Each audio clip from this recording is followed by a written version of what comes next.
Welcome to the Iron Breed podcast. My name is Austin, and here with me again today is Gerard.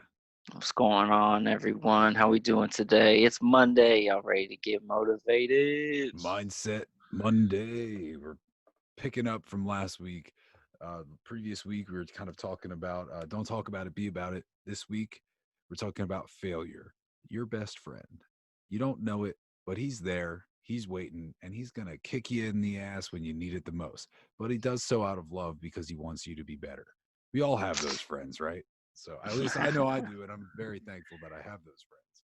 So Exactly. So, failure is your best friend, and most of us don't know that. Most of us actually hate failure. We avoid it. If we fail, we define ourselves as that. We are a failure, and so let's break into it right now. How you need failure. So, without a doubt, if there was one ultimate teacher in life, it's failure.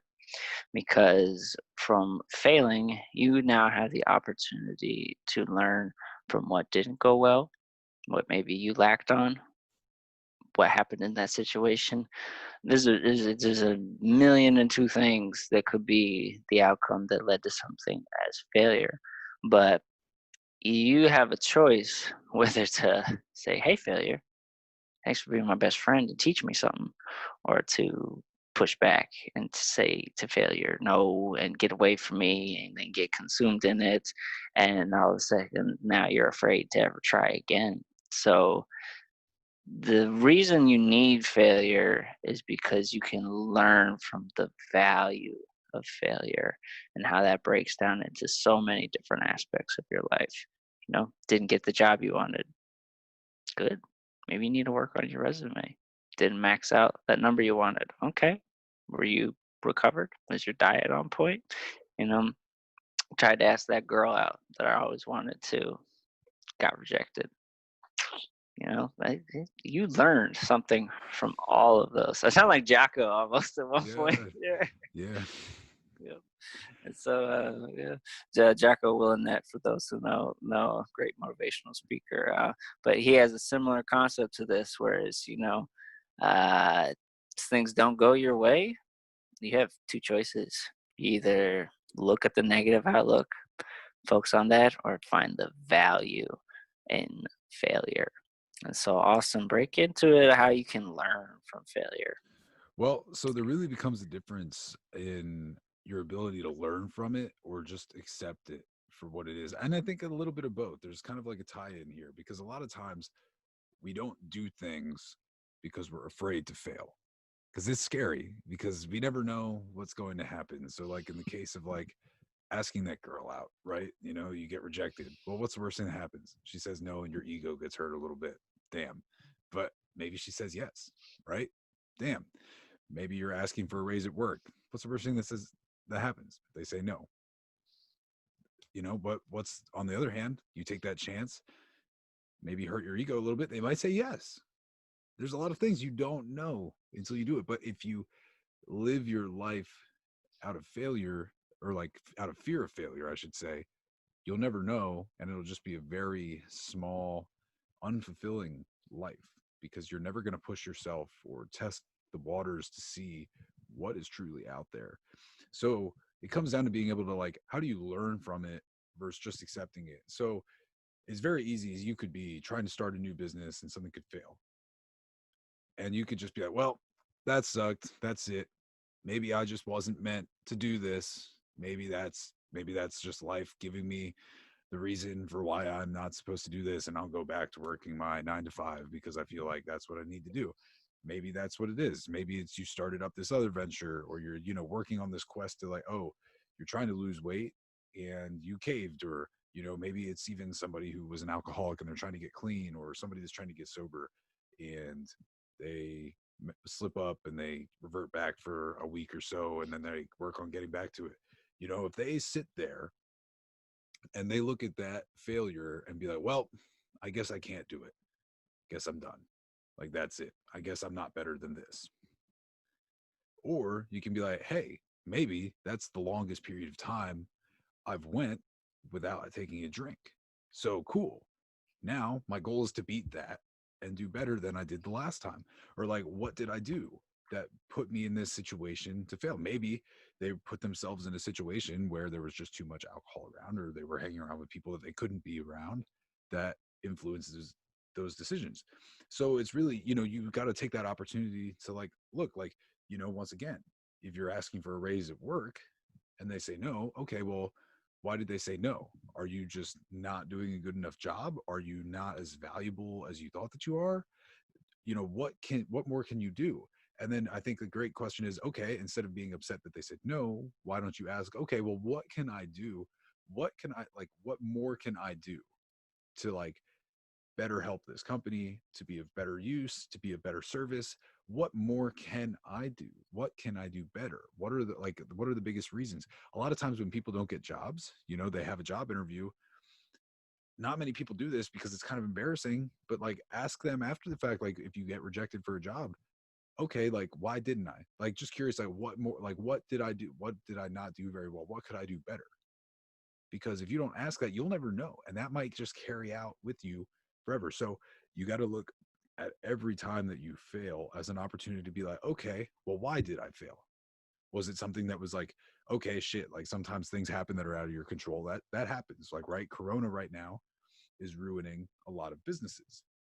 But those businesses also weren't prepared for something like this happening. So maybe the lesson in that is needing to take a step back and looking, okay, well, how do I better manage my finances or make sure that I have a different stream of income in the event something like this happens? Obviously, you can't game plan for that because you don't know when these things happen. Like you can't predict these things are going to happen. But in every failure, in everything that happens to you, there's an opportunity to take a seat, evaluate what happened, what did I do, what did I not do, what should I have done, what could I have done differently, and then learn from that and apply that moving forward so that you don't make the same mistakes twice. Because if you don't ever learn anything from your previous failures, you're just going to keep failing the same way over and over again. It's almost like getting your head beaten in until you finally learn that, hey, I shouldn't do that anymore. I got to do something else. Then, granted, yeah, you'll probably fail another way, but then it's like, okay, well, now I failed because of this. So now I need to learn not to do this instead of this. And it's just an ever growing concept of moving forward. But you got to be able to learn and not just say, oh, well, that sucks. I guess I should stop now. That's so true. And it ties into just so many things. I love what you quick mentioned there about forward. And so I think this is a huge misunderstanding that people have with failure is you have to find a way to recognize the value in failure, especially when it's some of the hardest stuff ever. Like for me, I really relate back to when I lost my job and the anger and resentment and how I put none of the blame on myself. Well, now I can sit back and realize, oh, maybe I should have done this differently. What did I learn from that management style? How can I address this going forward in my business and aspirations and pursuits and how we decide to run this company and all types of stuff. What did I learn? What is the value from that failure? And so the misunderstanding of failure is that if you're watching on YouTube, you'll see my hands, but essentially you're in the middle. Everyone thinks this. You're in the middle, and on one end is success, and the other is failure. And you're either going in one or the other direction. So if you go to the failure direction, oh no, you're a failure. You failed. That's all you ever are. Or if you go in the success direction, that's right, I made it. I'm successful. That's all I am. No, no, no, no. It's a completely screwed up concept. So this is how it really works out. There's you on one end, there's failure in the middle, and there's success the whole way other. And it's linear. You got to keep going failure, failure, failure, failure to where you find success. Because the more you fail, the more you learn, the more you see the value in it, the more you can take that and reapply it to those goals, to that measure of success you have determined. And so the second you can do that and get in a place where you're comfortable being uncomfortable, which we mentioned on before, uh, failure no longer becomes this gut punch to the ego. It becomes, dang, I didn't see that one coming. Oh, wow, I could have done this differently. All right, this is awesome. This is good information. I can use this. So we'll break into our next Monday mindset. Does your ego run you or do you run it? and just the power that your ego really has over you, or more so what you let it have over you, and how that plays a factor, not only just into failure, but so many aspects of your life. But the biggest thing, if you can take away from today's listening as you head into this week, and you're getting through Monday, maybe your boss is coming down on you, you're behind on something, start to recognize those failures in your life and how they are of value to you. What can you learn from them, and how are they going to push you forward to that success? So, with that, we're going to leave you kind of with an open-ended question, something for you to think about until next time.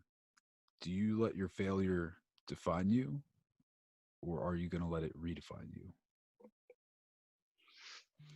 So, So that's a big one. that's Gonna a let big them one. think. Think about that. Maybe comment, let us know what you think.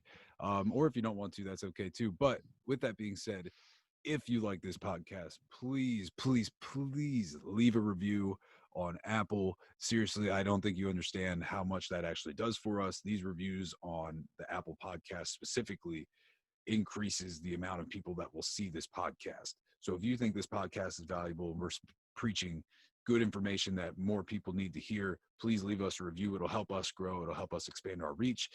Also, all we ask is that if you like it, send it to somebody else that you think they need to listen to it. If you could do that, share.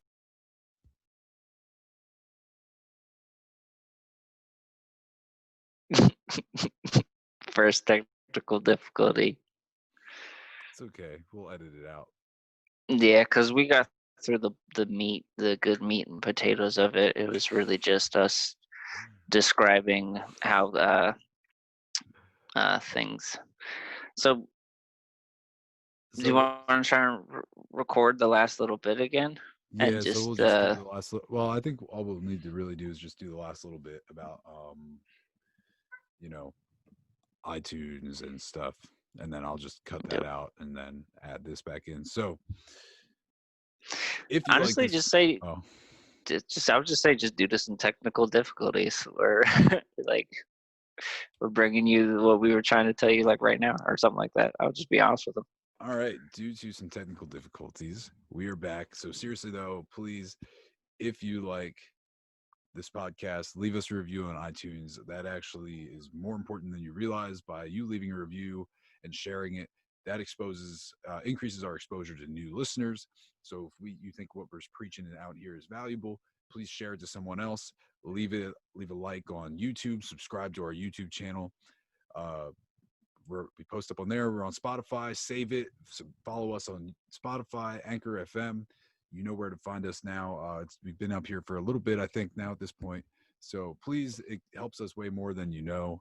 Um, Seriously, and just to go a little more into that is like we don't do sponsorships right now, and we've actually had this conversation about future sponsorships where we don't we're not going to put anything up here that we don't find of true value and think that that's going to be of value to you too. So for our growing little audience of listeners that we hope to reach more and more people, please help us reach these people that you find this message of value and of meaning. And if you're tuning in every week when we drop an episode, thank you so much. That means a lot. You're helping us with our goal and our pursuits.